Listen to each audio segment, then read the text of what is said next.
जहां तक आपने वक्फ की बात की है, मैं तो कभी कभी आश्चर्य होता है ये वक्फ बोर्ड है या कोई माफियाओं का बोर्ड है। और कुंभ में दावेदारी करने वाले लोग अपनी गनीमत देखो, अपनी खाल बचा लें तो गनीमत होगी। वक्फ ने कभी कुंभ पर तो कभी कब्रिस्तान तो कभी किसानों के जमीन पर दावा किया है। इस सभी दावों को लेकर अब सीएम योगी का गुस्सा फूट चुका है और योगी ने खुले मन से ऐसे लोगों को चेतावनी दे दी है, जिसके बाद से ओवैसी जैसे लोग और कट्टरपंथियों में हड़कंप मच गया है। तो चलिए आपको बताते हैं पूरी कहानी। नमस्कार, आप देख रहे हैं जनतंत्र टीवी, मैं हूं आपके साथ पल्लवी सिंह। वक्फ के हिमायतियों को योगी की वार्निंग, वक्फ बोर्ड है या कोई भू माफिया बोर्ड, वक्फ की एक एक इंच जमीन की जांच होगी। मुख्यमंत्री योगी आदित्यनाथ ने कहा कि वक्फ बोर्ड के नाम पर जमीन कब्जा करने वालों से एक एक इंच जमीन वापस ली जाएगी। यह समझना मुश्किल है कि वक्फ बोर्ड है या भू माफिया का बोर्ड है।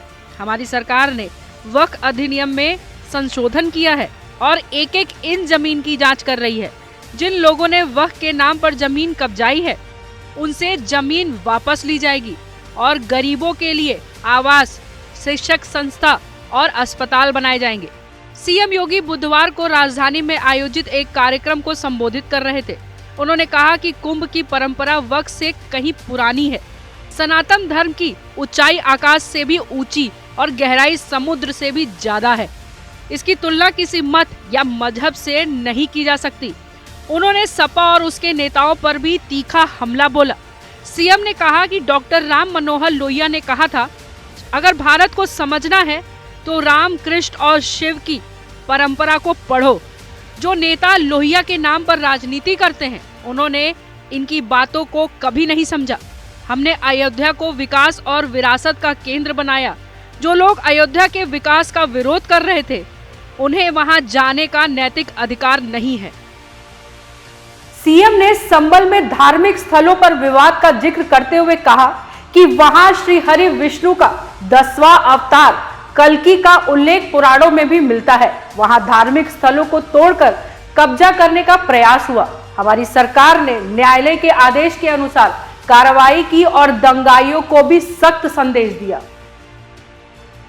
धर्म परिवर्तन और घर वापसी के मुद्दों पर सीएम ने कहा कि अगर कोई अंदर मन से अपने धर्म में लौटना चाहता है तो उसका स्वागत होना चाहिए। यह धर्म और परंपरा के प्रति जागरूकता का संकेत है।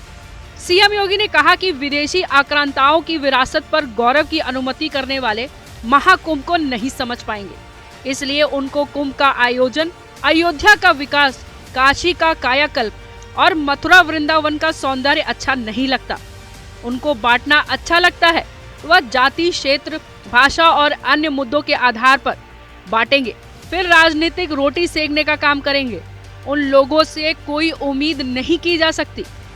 योगी ने कहा कि उनको अभी तक पता ही नहीं कि नदी को चैनलाइज करके उसकी आयु बढ़ाई जाती है, न कि उसके प्राकृतिक प्रभाव को अवरुद्ध किया जाता है।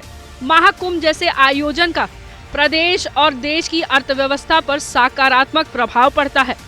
2019 में कुंभ के दौरान प्रदेश की आर्थिक वृद्धि 1.2 लाख करोड़ रुपए का योगदान हुआ था। इस बार 40 करोड़ श्रद्धालुओं के आने की संभावना है, जिसमें प्रदेश को 2 लाख करोड़ रुपए तक की आर्थिक वृद्धि होने का अनुमान है। सीएम ने कहा कि श्रद्धालु जब प्रदेश में आते हैं तो परिवहन, आवास, भोजन और अन्य सेवाओं पर खर्च करते हैं, जिससे स्थानीय व्यवसाय और रोजगार को बढ़ावा मिलता है।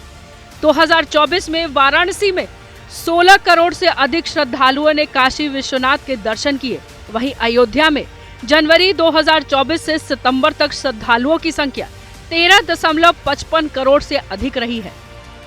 अब ऐसे में सवाल ये उठता है कि कभी संबल में पुलिस चौकी और कुंभ के जमीन पर दावे करने वाले लोगों पर क्या योगी का हंटर चलेगा और उन पर बाबा का बुलडोजर गरजेगा या नहीं?